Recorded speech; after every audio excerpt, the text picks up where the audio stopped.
By Barry EllsworthTRENTON, CanadaThe threat of a North Korea missile attack caused a new urgency and added a nuclear component to simulated military exercises quietly held between Canada and the United States, Canadian media reported Thursday.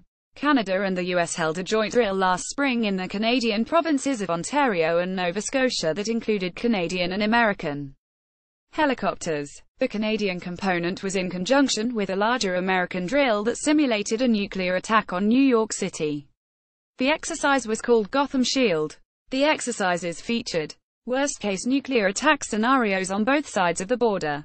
Sources who spoke to the media were not authorized to speak for the Canadian government and were not identified. They said the possibility North Korea could hit Canada with a nuclear missile has been the subject of Canadian defense strategy for some time. There are plans that deal with a wide range of scenarios involving attacks on Canada, including a missile attack, according to a Canadian national defense official.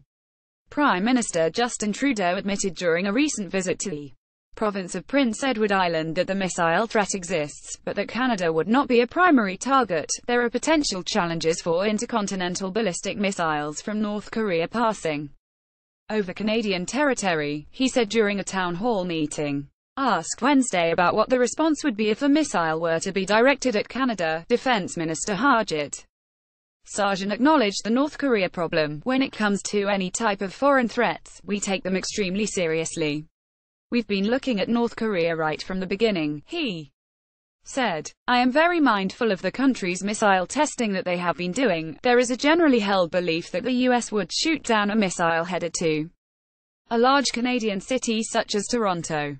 But despite the joint exercises, the US has no agreement to defend its less militarily muscular northern neighbor in case of an attack, nuclear or otherwise. The extent of the US policy is not to defend Canada, said Lieutenant Gen.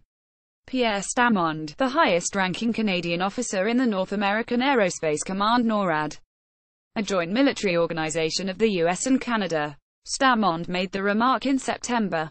Canadian officials would, however, through the NORAD Warning Center, be notified if a missile strike were launched and where it was expected to hit. The Warning Center is located inside Cheyenne Mountain in Colorado Springs, Colorado. Also this week, Canadian media learned that officials opened bunkers in two of the country's military bases. The locations were unspecified, to house the senior members of the federal government in case the capital of Ottawa became unviable, in other words, came under attack. It was announced Tuesday that Canada, in conjunction with the United States, will hold an international meeting with more than a dozen other countries in an attempt to find a diplomatic solution to the North Korea crisis. It will be held in an as-yet unnamed Canadian location. The announcement was made by Canadian and American officials after North Korea had fired off its longest-to-date range missile.